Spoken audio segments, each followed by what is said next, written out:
All right, guys, before we get into the run game, Cleveland Charge are here and experience Cleveland Charge basketball at Public Hall this season. The Cleveland Charge, the NBA G League affiliate of the Cavaliers, are back in action for their 5th season in Cleveland, with Charge alumni like Dean Wade and Sam Merrill and two-way players like Naquan Tomlin and Luke Travers show that the NBA G League is the home and future stars of the NBA. Charge basketball is the best option for affordable family fun in the land, with fan giveaways, exciting theme nights, and post-player autographs, and so much more. Tickets are on sale now at clevelandcharge.com.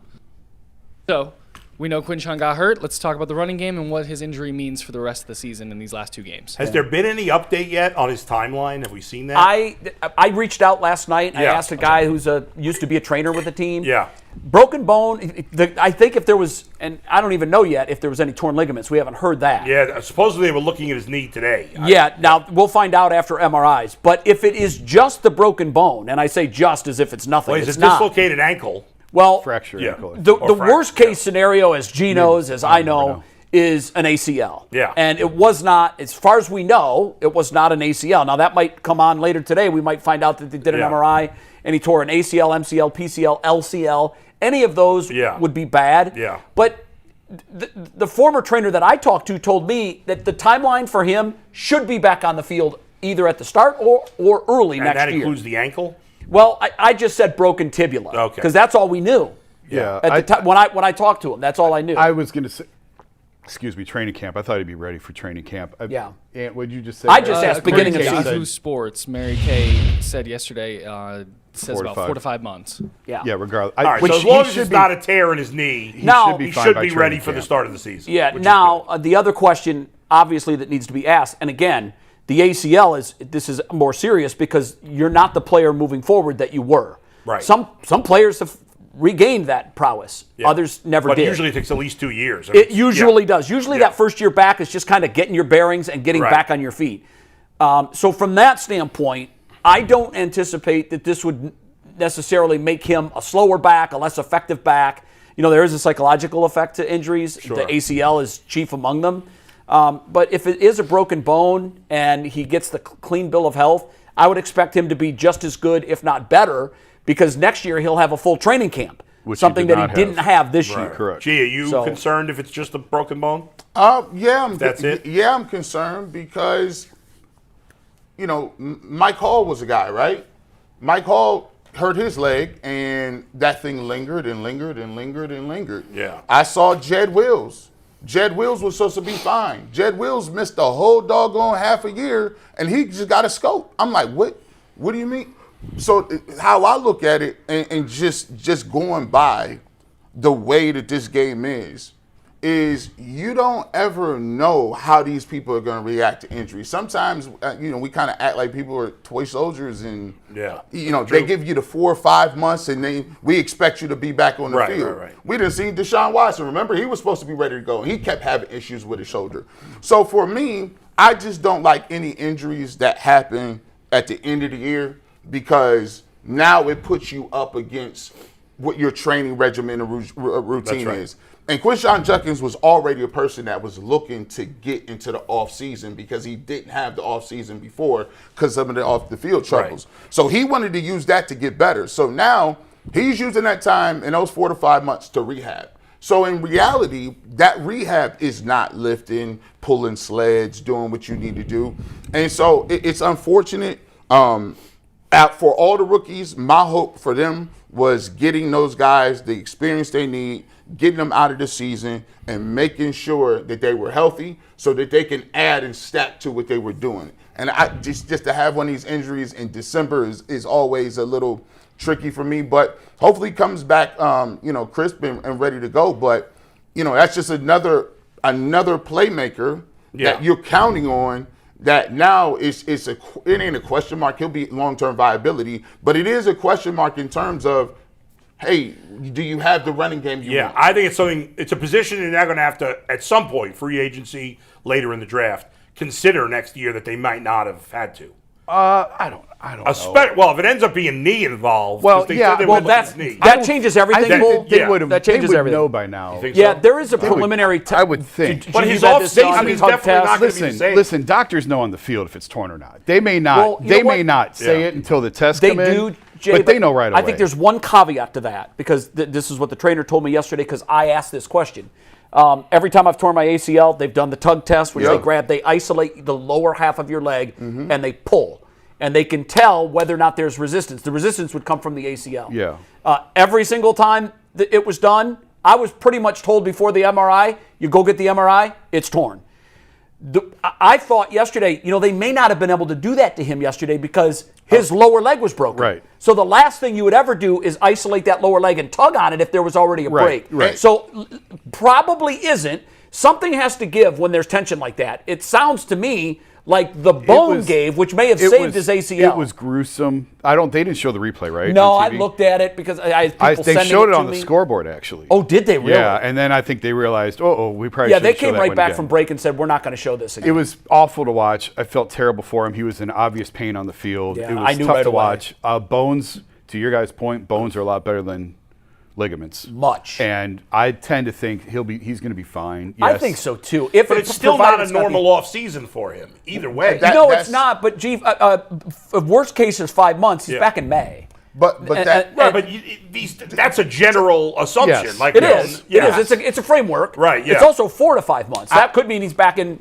April or March. I look at injuries. I look at injuries completely different. I look at them as, especially when you talk about football. I ain't seen JOK since he got hit. Well, necks are different. Okay. Yeah, necks are much That's different. a neck. David Bell. We ain't seen David Bell. He had to retire. He Bye-bye. Yeah. Jed Wills. He inexplicably he couldn't get because he had a knee and that was a scope. So my thing is Charles Bentley, I get it. The hope is, and I pray that everything is good. But when you get injured, it's important to remember that when you are rehabbing, you're rehabbing back to get the baseline. You're rehabbing to get back to be able to run and walk and do things. Mike Hall Jr. will probably tell you right now, yeah, it's been a year since my surgery, but Mike Hall isn't the same player. The explosiveness isn't there. And you're going to have to babysit to make sure that there is no inflammation and that you don't miss some days in practice. By the way, they're going to have him on a pitch count in preseason, in training camp. He's going to have days off. He's not going to be in there. So, yes, he may be okay, but as him as a player, we can't count on the fact that he's going to be Quinshon Judkins, the one we knew day one starting next year. This was part 2 of this topic, and this is what I'm really fascinated to hear your guys' answer on. Why did our running game come to life with Williams and Sanders in there? What was different?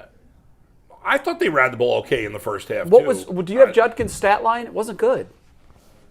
I've got it. It wasn't good.